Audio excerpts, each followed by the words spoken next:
Hi, everyone. Welcome to this evening's World Affairs program in collaboration with As You Sow. My name's Chris Dobson, and I am Action Projects Lead here at World Affairs. And for anyone that doesn't know, World Affairs is a San Francisco-based non-profit, non-partisan forum exploring international issues and global ideas, highlighting practices and solutions to some of our most pressing challenges. As some of the world's attention is on COP27 and global climate action, we are pleased to host a program focused on the ways we can leverage our own power to promote action at scale. Today, we're joined by Andy Behar, CEO of As You Sow, the nation's leading nonprofit practitioner of shareholder advocacy and engagement, and his colleague, Grant Bradski. With a 30-year track record of success, As You Sow advances values-aligned investing and uses shareholder power to compel companies to reduce material risk on issues including climate change, toxins in food system, ocean plastics, diversity, equity, and inclusion, racial justice, and wage equity. Previously, Andy was a documentary filmmaker and entrepreneur, and he's on the board of the Responsible Sourcing Network, the XPRIZE Brain Trust for Abundant Energy, as well as advisory boards of Real Impact Tracker and One Earth Institute. A quick note about questions. If you have a question throughout the workshop, you can ask it in the Q&A box at the bottom of your screen. And my colleague Maya will help introduce those questions. And there'll also be an opportunity at the end of our program to use the raised hand feature, and we'll do our best to answer as many questions throughout the program as we can. So Andy and Grant, welcome to World Affairs, and I'll pass over to you for our workshop. Great. Well, thank you so much, Chris, and thanks for having us at the World Affairs. We're going to talk today about how to use your power as a shareholder. There's many people have holdings, have either a retirement account or have some kind of stock, some kind of mutual fund, or just have savings in some way. And most people are just not aware of how much power they have to actually shift very important things in the world. And so we're going to talk to you about your power today, how to use it, and also show you some tools. So I'm going to be doing an introduction for about 15 minutes, and then we'll pause for some questions. I'm going to turn it over to Grant, who's going to give you a demonstration of some of the tools that As You Sow has built that allows you to look inside your mutual funds and figure out what you own. Because most people really don't understand that a mutual fund is a basket of stocks, and most people don't know what they own or how to shift it to align with their values.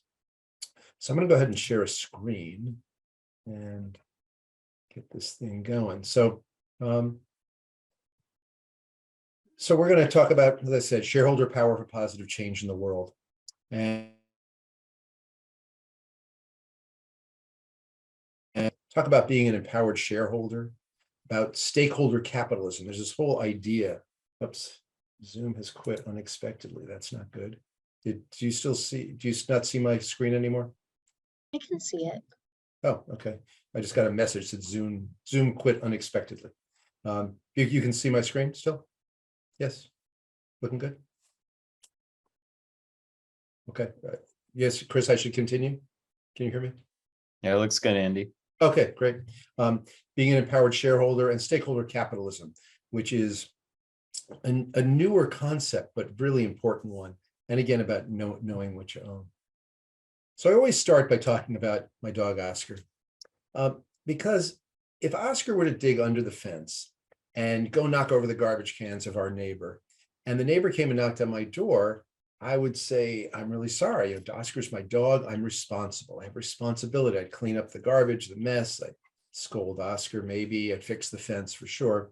And because he's my dog, I have responsibility. But if I own shares of a stock in a company that has a toxic spill, let's say in a river, I think the board's going to take care of that. The management's going to take care of it. It's not necessarily my responsibility.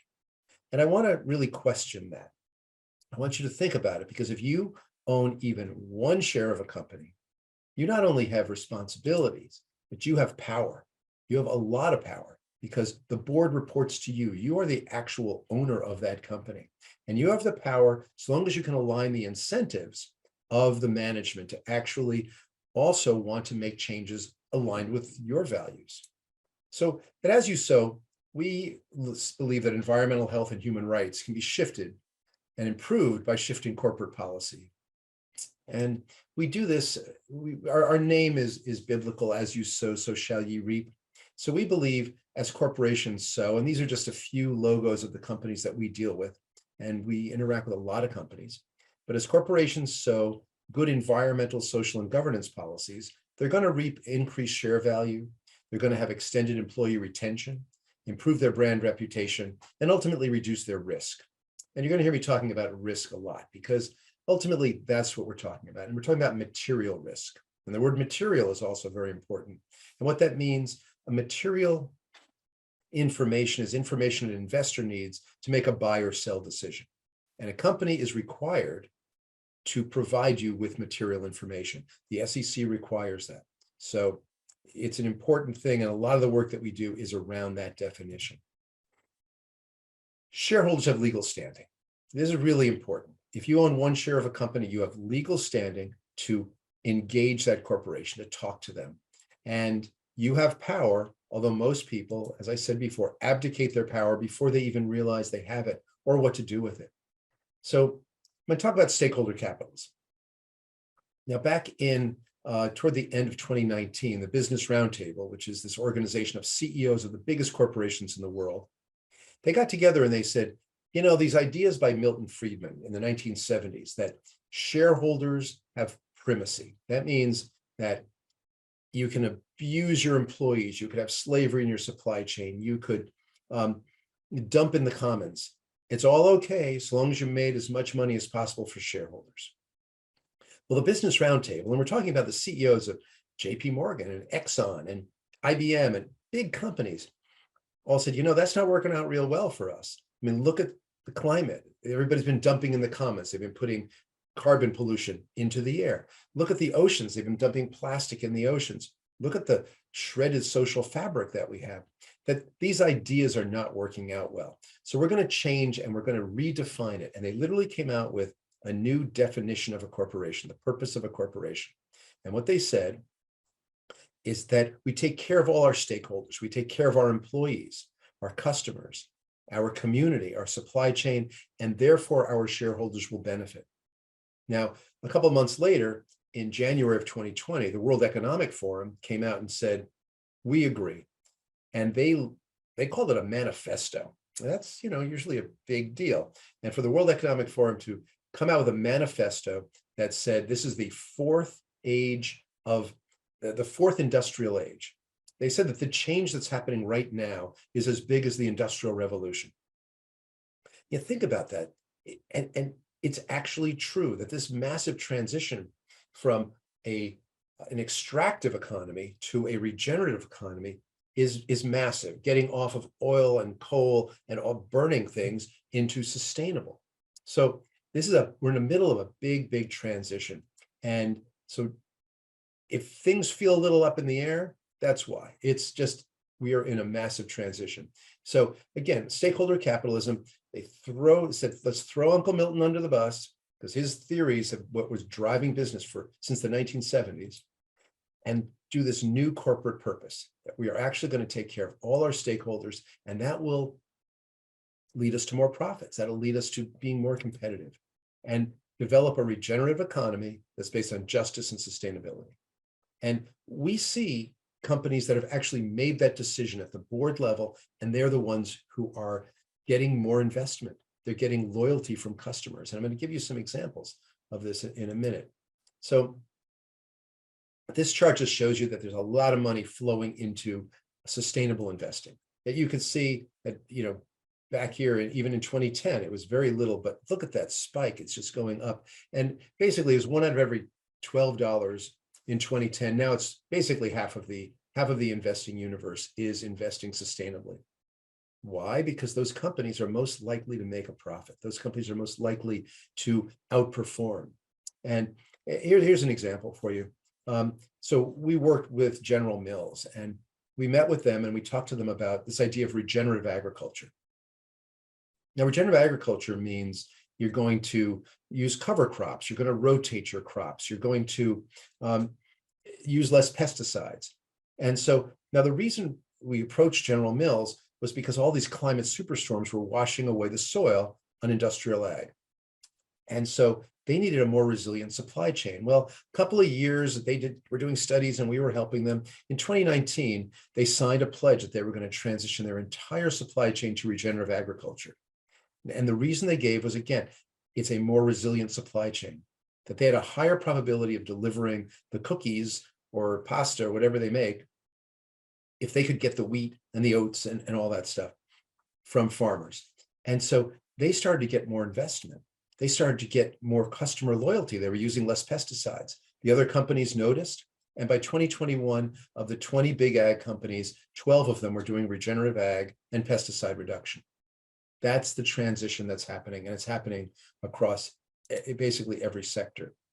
I'm going to skip this one. It's a little too complicated, but this has to do with proposals filed. And this is more the work that we do. And I'm about to get into it. So the way As You Sow works, and we've been around for 30 years doing this, is we engage corporations. We sit down with them and we show them data. We do a lot of scorecards. So we create ways of comparing companies. We develop what are called key performance indicators.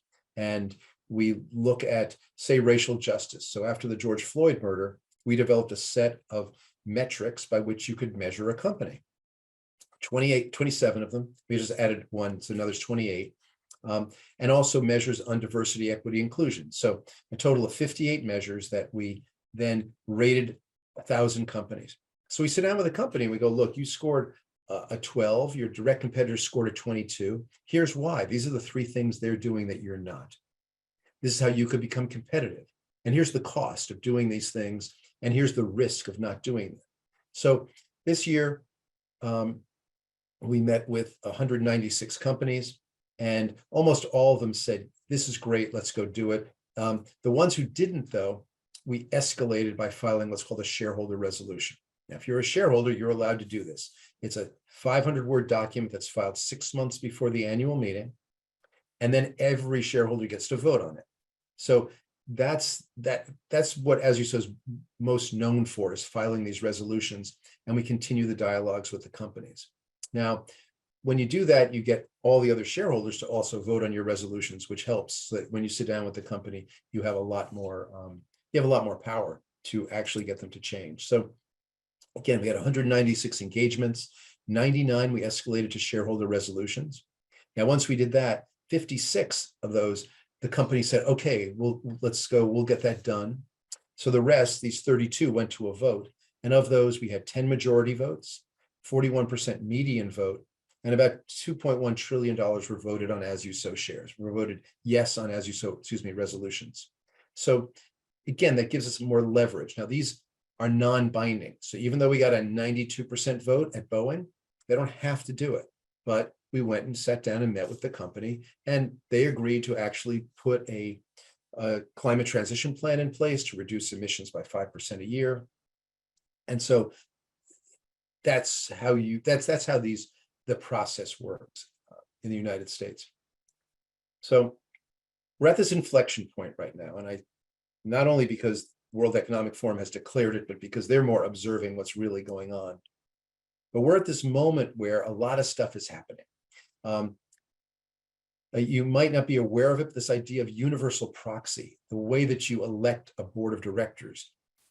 In September of this year, it's a whole new system where everyone is going to get to vote. It didn't used to be like that, where the company puts every candidate on one ballot. It used to be multiple ballots. So that's going to change all of that. We have this idea of pass-through voting. People who own mutual funds will soon be allowed to vote. It's always been sent over to the asset managers. So like BlackRock or Vanguard would be voting, but now you'll be able to vote very, very soon. We're seeing the work that, and Grant's going to show you, invest your values, that asset owners, you can actually know what's inside your mutual funds. You could never know that. We built these tools because no one had a clue what they were investing in.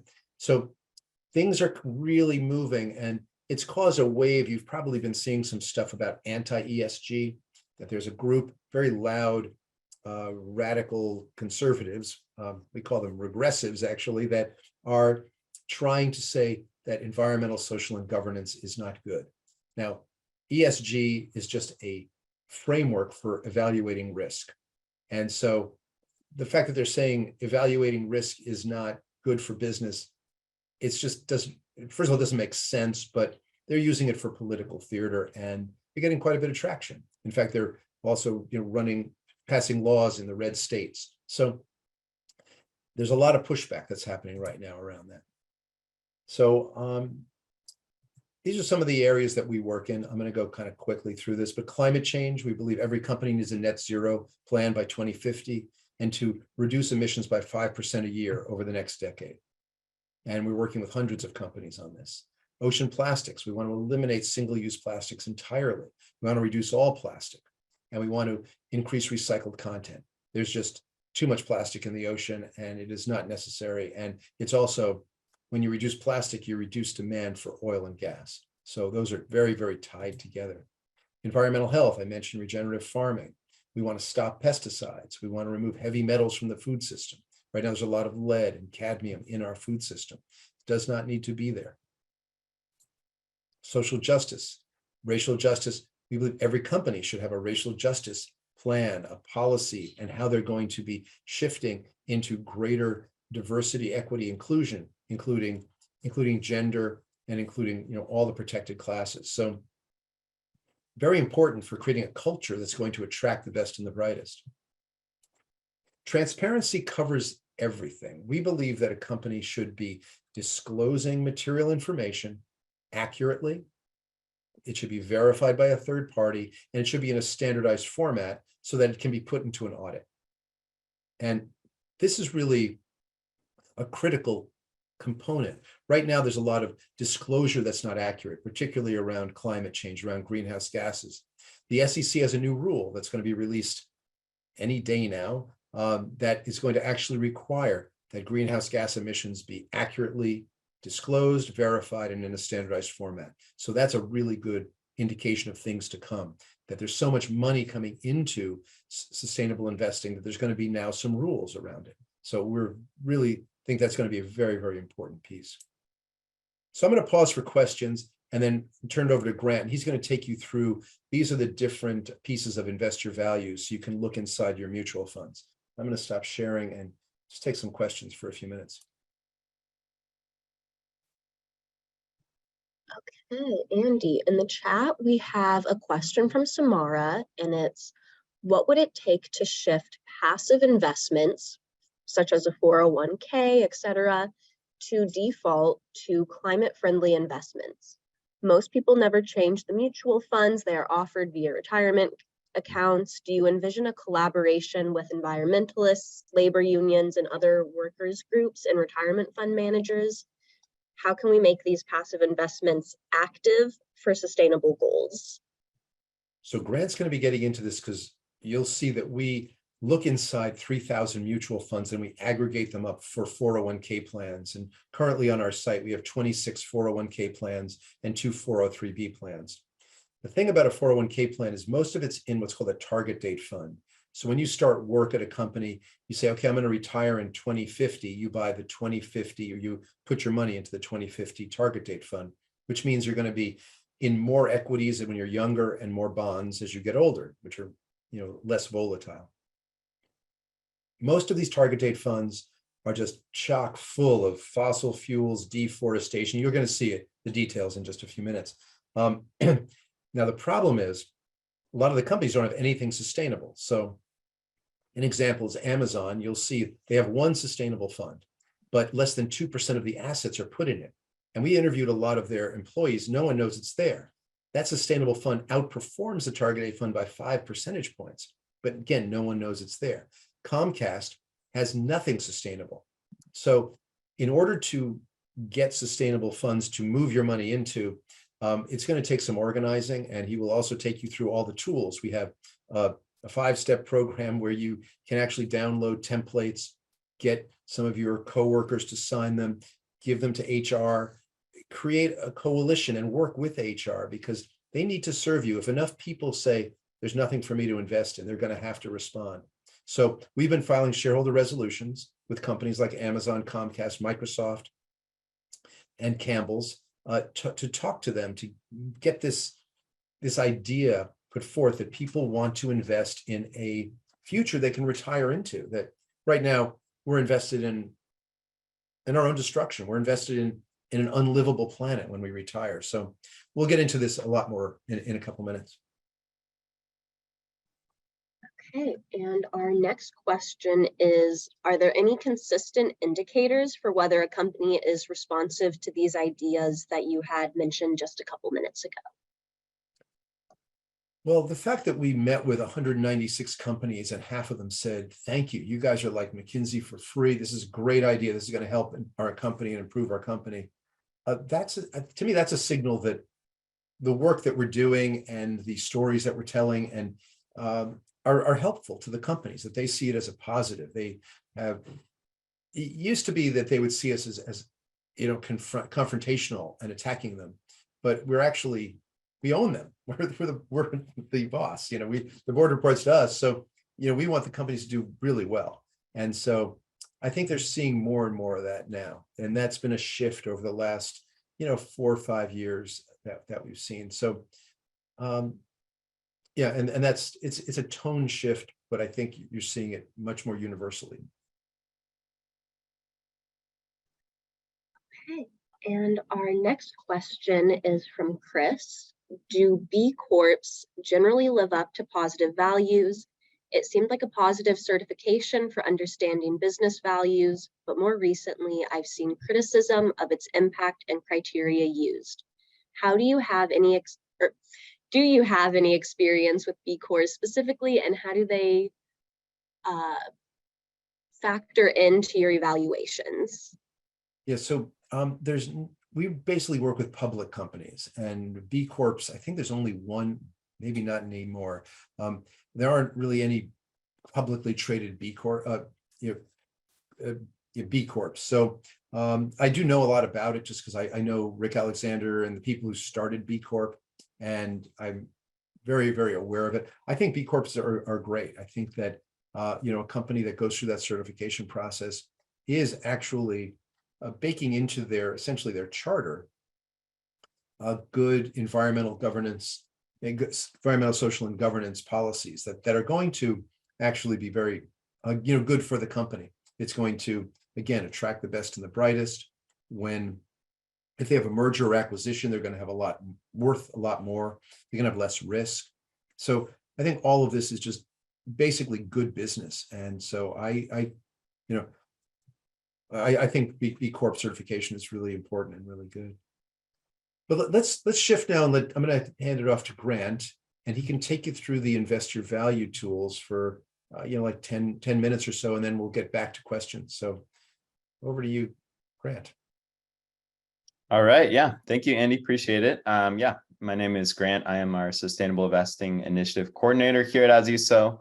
So I work in our Investor Values program, and I'm just going to give everyone just a quick overview of how to use our Investor Values tools, and then we'll open it up for some questions at the end of the presentation. So I'm going to do a quick screen share here. All right, so everyone can see my screen. So yeah, we are on the As You Sow homepage, and if you scroll down, you'll come across our Investor Values page. And basically what we do is we rate mutual funds and ETFs based off of their exposure to environmental and social issues. And as Andy mentioned, mutual funds and ETFs are basically baskets of stocks. And so it's really simple to use our tools. You can type in the name of a company or an asset manager. You can also type in the name of the fund if you know that, or the ticker. So we're just going to take a quick look at one of these funds offered by Vanguard. And Vanguard is one of the most commonly held funds in retirement plans in the US. And so again, this is looking at the basket of stocks that is inside of this Vanguard Total Stock Market Index fund. And if you scroll down, we can start by looking at the largest oil and gas companies in the US. It's called the Carbon Underground 200. So it lists the 200 largest oil and gas and 100 largest coal companies in the US. You can also drill down by the coal industry. And a lot of people are surprised to learn that they are invested in fossil-fired utilities. You can see the chart on the left is kind of auto-populated by each button. And then below the chart, we show how many fossil fuel stocks are found in this particular fund. You can see there are 210 fossil fuel stocks found in this fund, which equates to a little over 9% of assets. And so we have a lot of different screens you can use to look at your fund. So if you scroll down, you'll come across the sustainability report card of your fund, and you'll see that we have screens for our 7 different issue areas here. Now, we just went over the fossil fuel page, and you can see that this one gets an F because it has a high exposure to fossil fuel companies. But yeah, let's take a quick look at our deforestation free funds page.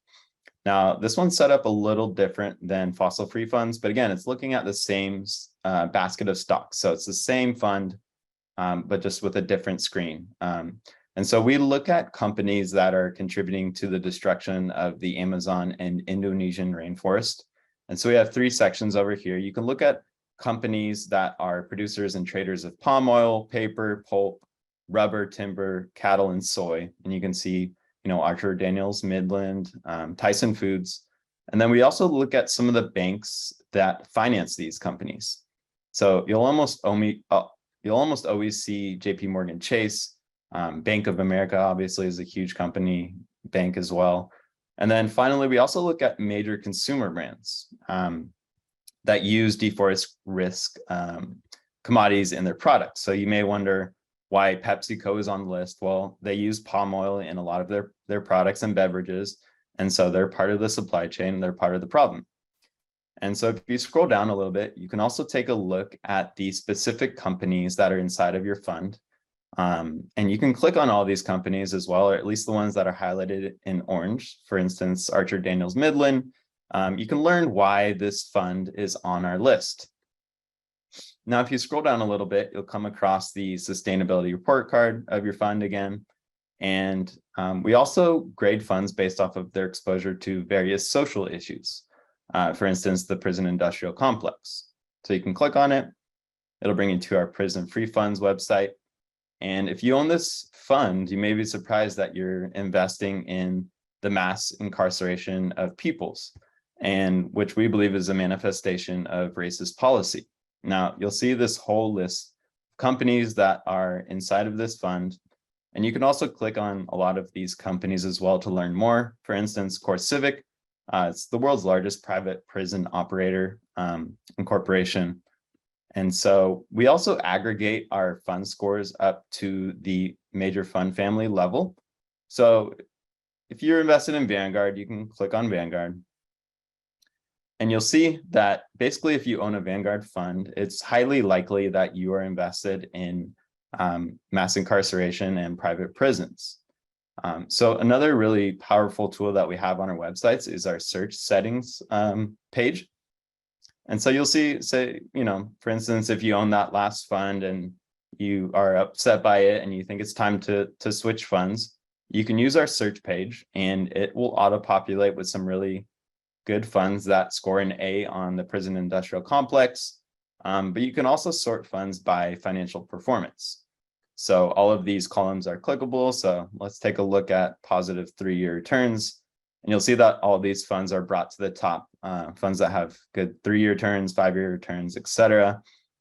And so say you want to drill down a little bit further and you only want diversified funds, meaning it's spread across sectors.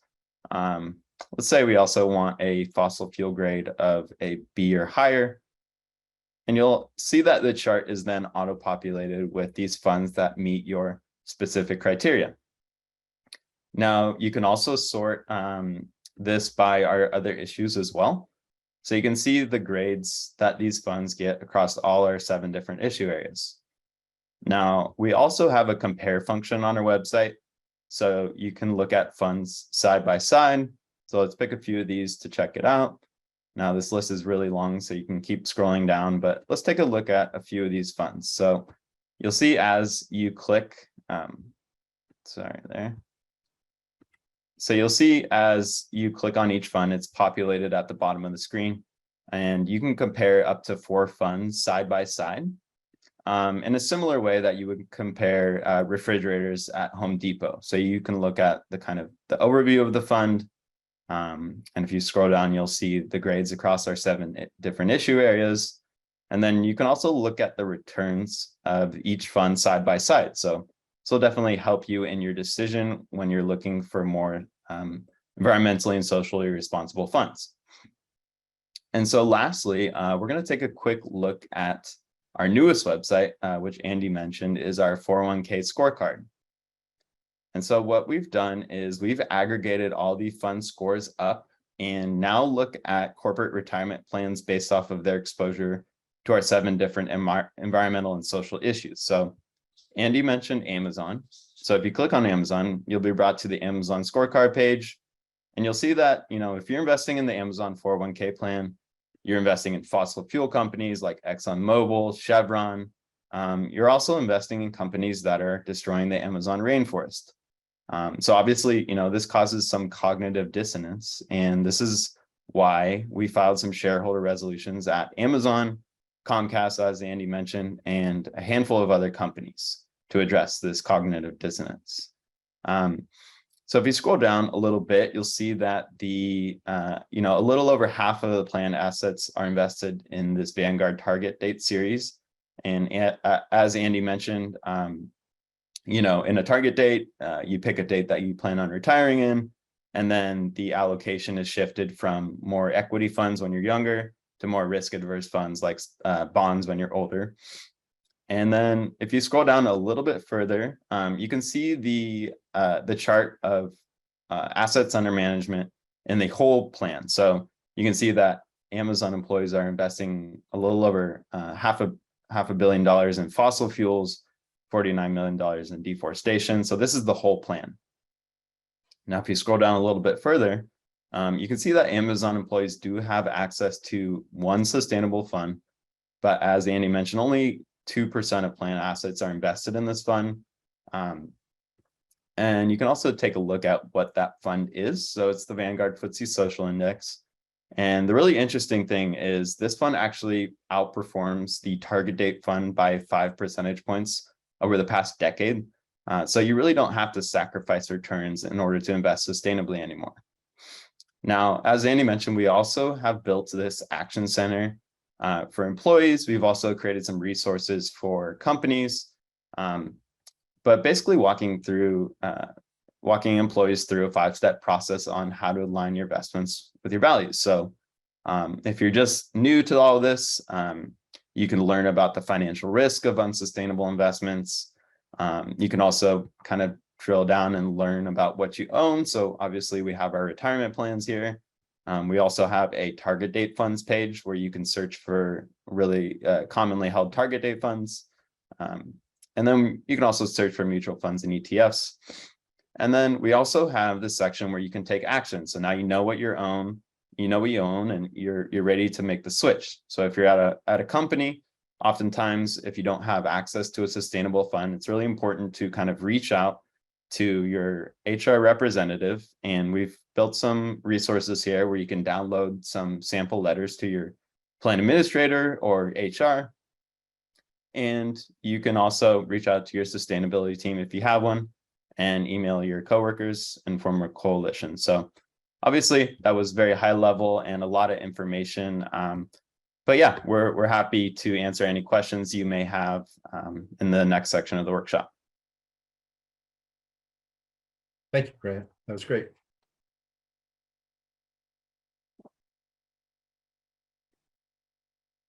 So yeah, if there are any questions, Andy and I are happy to answer any of them. We could walk you through your fund if you're interested.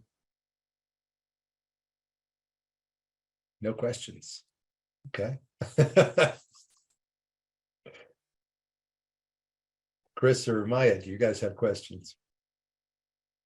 And we're planning to do this live at the, at your office in a couple of weeks, where people could bring their computers, bring a list of their holdings or their investments, and we could actually help you to do this research yourself, because it's pretty easy, and it's it's kind of fun, actually. If you know your tickers, if you know the name of your funds, you can get in there pretty quick and see, does this align with my values? What is it? And you can get really, really specific. I was just doing this with a foundation just last week, and they wanted their retirement plan. They had these mutual funds. Now they were foundations. They had a really, a very specific mission, and we got into it. And they're saying, why are we getting a low grade on weapons, for instance? And we went in and we found that they owned, one company that made, there was part of the nuclear industry that's making nuclear weapons. And it was interesting. They actually, in the deforestation, they found that there was, it's private prisons. There was one company, a French company that runs private prisons, and it was 0.01%. It was literally like this tiny, tiny sliver of the fund. And so we decided that what we would do, or what they would do, is write a letter to the fund owners and say, why is it that, if you drop this one fund, you would no longer get an F. It wouldn't affect the fund at all. And so we're going to see what happens. But they're decided they're going to become active investors. They're going to write to their fund manager. They're going to see if they can get the fund to actually change the holdings so that they can stay with the fund. Otherwise, they're going to switch to a different fund. And so that's the power. That's what you can do. And when companies get a couple of letters, we have seen it often that they will make changes. And that's really that's really the power that you have, because they're listening, and it's just a matter of taking the initiative to actually make a statement.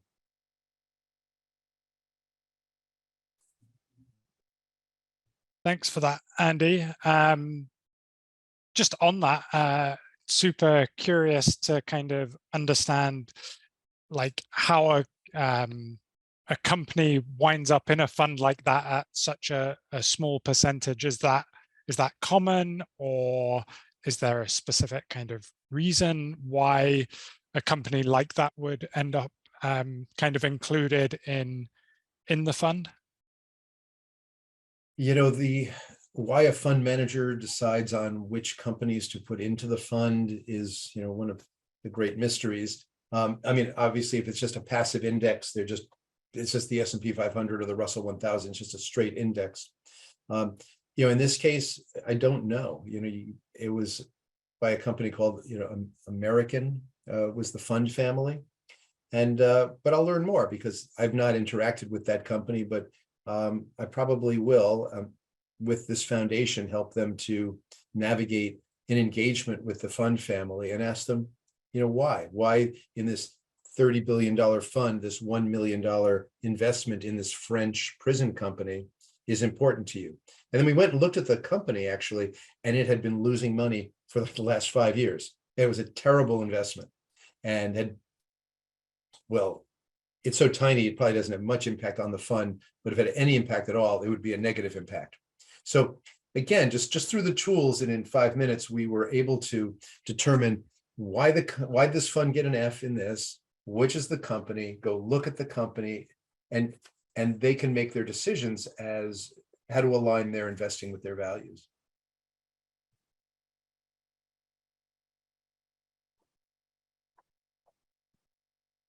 Thanks, Andy.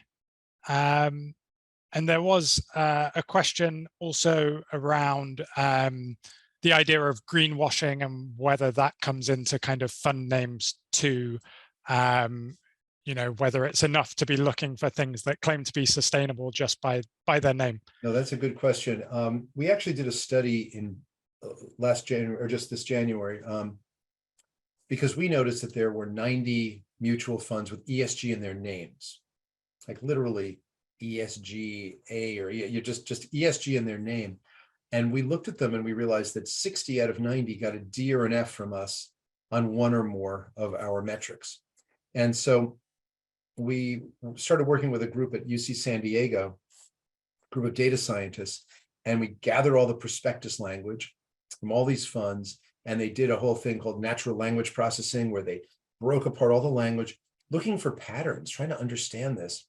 Like, did a fund with an A have a very different prospectus? And what they came out with after 4 months was that there was no correlation between the prospectus language and the holdings.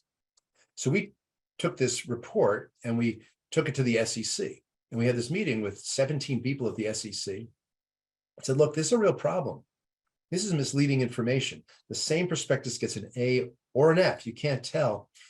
How are people to choose? This is like a labeling problem. It's not an ESG problem. This is just, this is like if you had a jar of peanut butter and you got a peanut allergy and it says peanut free, but it's like, the whole thing just wasn't making sense. So the SEC's actually written new fund naming rules, and they're going to be coming out with these. They've already been put out. They're in the comment period, but essentially it would make it mandated that the fund name would have to be associated with what's inside, and the prospectus would have to reflect that as well. So I think we're at a point where this whole sustainable investing and ESG is at a point where there's just, again, so much money coming into it that it needs some, it needs some regulation, needs some guardrails. And I think it's just the maturing of sustainable investing. I think this is a good thing. I think we're kind of a gawky teenager and we're becoming an adult, through this process where people are really questioning, what is it? What does it mean?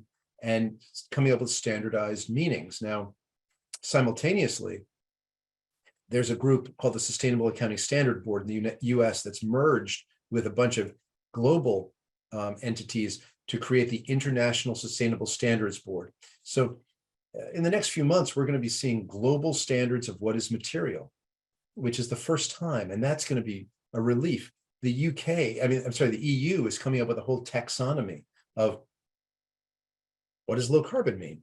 What does fossil free mean? What do all these things mean, and standardizing the words so that people know what they're getting. It's like basic labeling. And then also the UK is coming out with sustainable investing guidelines. So we're going to have, I mentioned, the other SEC rules on disclosure. This whole area is just about to get way, way better in terms of accuracy and disclosure. So I think we're at a really good place.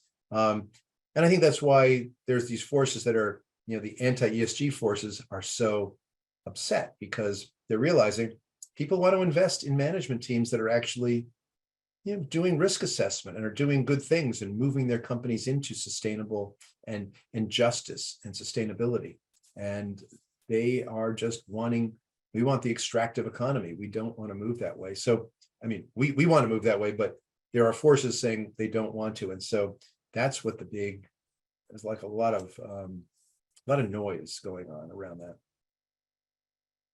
Yeah, thanks, Andy. And we have another question from the audience, but if anyone has further questions, please feel free to type them in too, and we'll do our best to get to them.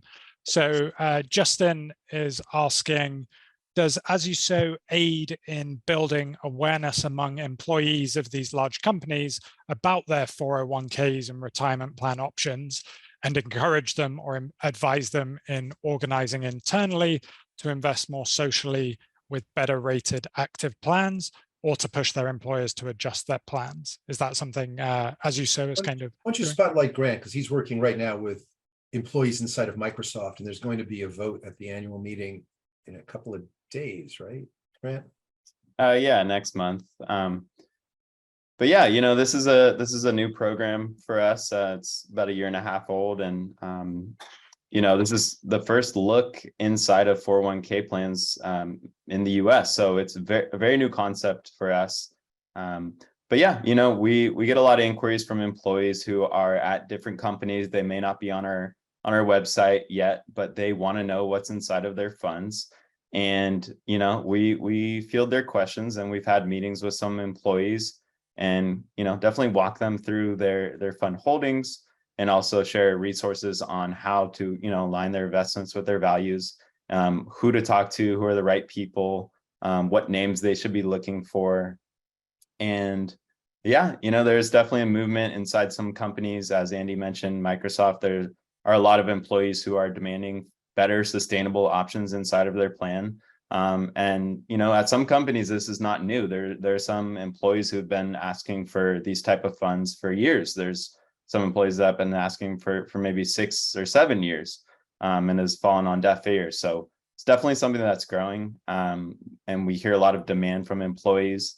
And also employees just want to know what's inside of their funds. You know, we have a list of 26 companies on our website so far, but there's a lot of tools on our websites that show you, maybe we haven't listed your company specifically, but also as I kind of walk through, we have tools to walk you through, you know, the specific mutual funds.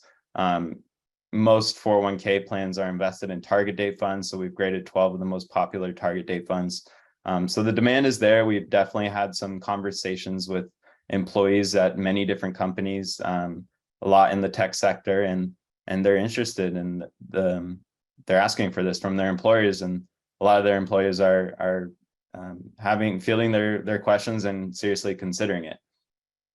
And just to give you a sense of scale, if you aggregate up all of the money in these retirement plans, talking about $10 trillion owned by close to 100 million people.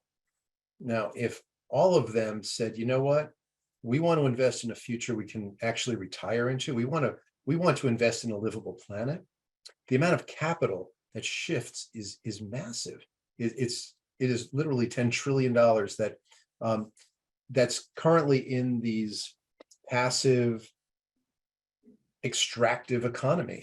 And we believe from interviewing people at these companies, they want it to be invested in justice and sustainability, because it's a better investment. It's going to be, those are the companies that are going to earn money and be around in 10, 20, 30, 50 years. You know, the oil industry is it's winding down. There's no demand. It's, you know, China, India, California, they're all going to be 100% electric vehicles. So transportation fuel, they know, is going to be gone. And so they're trying to shift it into plastics. And nobody wants to have these plastics anymore. So that there's just again, back to the World Economic Forum, this is as big a shift as the Industrial Revolution. And we're in the middle of it. We are literally, all of us are living through one of the great transitions in history. And so you'll be aware of it and play your part in it, because when you make a decision, if you're going to buy, you know, from one company or another, your loyalty to each company is really important. And we rate other things like, as you saw, I mentioned racial justice. You know, next time you're buying sneakers, if you're going to buy Adidas or Nikes, look up their racial justice scorecard. And if you decide you're going to buy Adidas instead of Nikes, post on social media and tell Nike, the reason I decided to buy Adidas was because they have a higher racial justice score. It is amazing. Nike will react. 3 people do that, and they will immediately shift their policies and practices. You have so much more power than you could possibly imagine. So every decision you make, where you bank, what credit card you use, every product that you buy, all of your investments, these all are sending signals. Thanks, Andy. I think we may have one question potentially coming from a caller into the program. So let's see if we can go ahead and see if they want to come on and actually ask their question. Sure.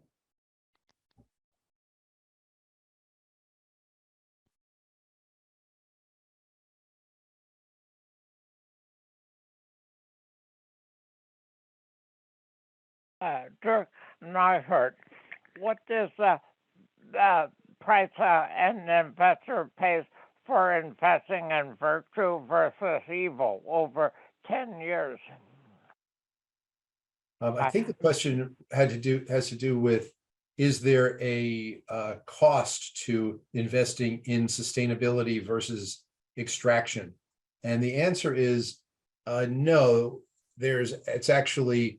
There's been massive, big academic studies that have aggregated up studies of studies, and they find no difference in terms of no patterns either direction that one could say is beneficial or is negative. So there's a whole myth that you're going to be giving up returns by investing sustainably. It's been disproven time and time and time again. There's just massive amount of data that says no. Now, there are extractive funds that make a lot of money, and there's ones that do terribly, and there's sustainable ones that make a lot of money and other ones that do terribly. So you need to look at the history. That's why we put 10 or 20 years of returns up, so you can look at the track record of each of the mutual funds. And that generally reflects, how good is the manager, and you can compare them side by side. So for instance, you could compare a S&P 500 versus S&P 500 without oil. And you can see just which one's making more money. Now, it depends on the time. 2 years ago, the ones without oil were massively outperforming. In the last, years since Putin invaded Ukraine and just, blew up the whole global oil market, the oil companies have been, price gouging at the pumps, and they've been making a lot of money. And so that now they're about even. But if you look at them over 10 years, the sustainable funds massively outperform. So it just depends. If you look at the last week, the ones with oil will be outperforming. So you just got to realize that we're in an oil price bubble, that this is not going to go on very much longer, and that demand for oil is going to be just falling off the cliff. So that's, again, your decision as an investor to make. And just a note, As You Sow does not give investing advice. All this stuff is purely for educational purposes. We are not a broker dealer. We just create tools, and so people can do their own research. But I can tell you there is, based on all the academic studies I've read, and I read them all, there's no difference in terms of returns. Appreciate that insight there, Andy. I'm just wondering, for folks that are, at smaller companies where perhaps there isn't kind of critical mass in terms of number of employees or something like that regarding 401ks, are there networks across companies that are forming around this kind of idea to pressure funds, or what does that look like? We've actually found it's easier at smaller companies. For an example, As You Sow. The reason we built fossil-free funds was in 2015, we were working on the divest fossil fuel movement, and we helped with our coalition. We created a pledge, and 40,000 people signed a pledge that said, I am going to divest fossil fuels. So of course, I signed it. I helped write it. And then I realized, what's in my 401k? I have not a clue. And so I started to try to figure it out, and I couldn't. I was weeks of digging. I could maybe find the top 10 holdings in each fund, but then the SEC website was out of date. Couldn't figure it out. And one of our employees, Andrew Montes, he was doing communications, but he was also a part-time coder. He went and he scraped some SEC websites, and he came back with basically a prototype for fossil-free funds. And he said, this is the As You Sow 401k plan. And it was just full of oil. In fact, we had a mutual fund that was all fracking companies, and we were the leading organization filing resolutions with fracking companies. And so I was just like, whoa. As in my personal account, I had a fracking fund. And so I gathered all the people in the conference room, because again, it's a small company, and said, look at this. And everybody's like appalled. And so we said, let's change it. So we called up our financial advisor, and he said, you cannot change it. And we said, you're fired. And we got another financial advisor who said, oh, of course you can change it.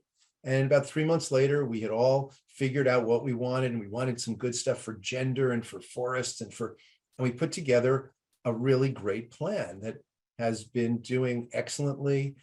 When somebody has a new idea at the company, we add it, because, you can have as many funds in your choices as you want. You could have 100 of them.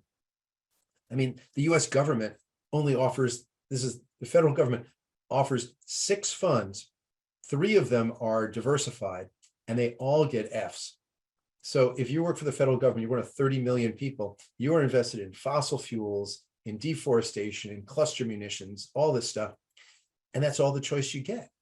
And so, but anyway, but As You Sow, we did that. Now, that was great. But other smaller companies we've met with, we noticed that what we recommended is talk to your employees, ask what they care about.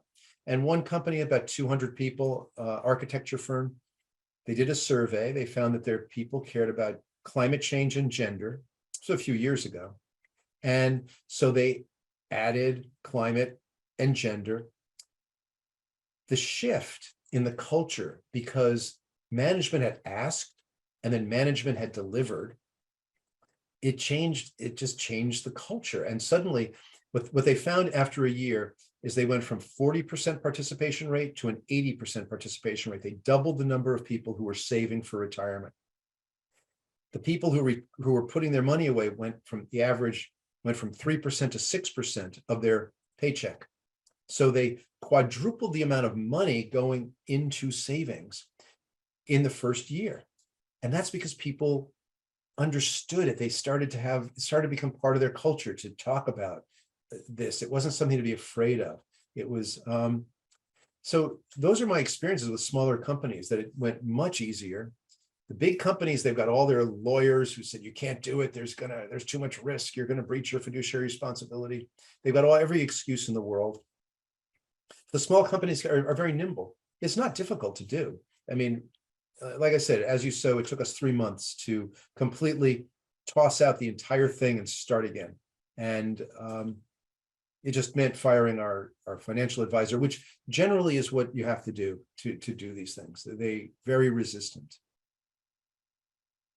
Well, thanks there, Andy. That was a pretty inspiring note, I think, actually, to end on there, in terms of the ability to do this when a few people get together and just put their muscle behind this. So I really appreciate that.